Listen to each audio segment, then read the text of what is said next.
Despite different views of events that led to this crisis, Kerry says the United States and Russia agree on the importance of finding a diplomatic solution, and both made suggestions about how to de-escalate the security and political situation. We also agreed to work with the Ukrainian government and the people to implement the steps that they are taking to assure the following priorities: the rights of national minorities, language rights, demobilization and disarmament of irregular forces and provocateurs, an inclusive constitutional reform process, and free and fair elections monitored by the international community. Apparent progress toward easing the most serious standoff since the end of the Cold War comes as the White House calls on Russia to pull back troops, and the Kremlin wants the international community to help stabilize the situation. For now, Lavrov says Moscow will not move beyond Crimea. We have absolutely no intention of or interest in crossing Ukraine's borders. We only want for the work to be multilateral to stop these riots that the West is trying to cover up. Moscow says the new government in Kiev threatens Russian speakers in Ukraine and has used that to justify its actions in Crimea.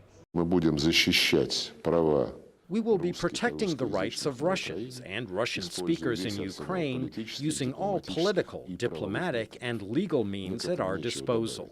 American University professor Keith Darden says Washington must recognize what he calls Russia's illegitimate response to some very legitimate concerns. It's certainly not the case that there's been a fascist takeover in Kiev, but it's also certainly not the case that this is a representative government that reflects the broad attitudes of the Ukrainian population. Lavrov's calling on Kiev to give local authorities more power.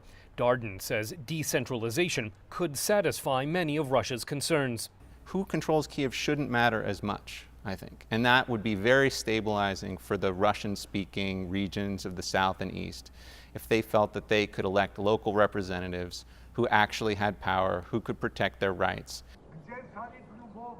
With Ukrainians commemorating those killed during last month's demonstrations, campaigning's already underway for May elections, with presidential candidate Petro Poroshenko calling for justice for those responsible for the violence, and rival candidate Yulia Tymoshenko calling for Crimea's return.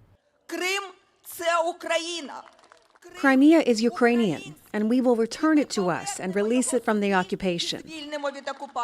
Following these talks with Lavrov, Kerry's looking to keep up pressure on Russia at this week's meeting of NATO foreign ministers, with President Obama calling on the transatlantic alliance to station more troops in countries that may feel vulnerable.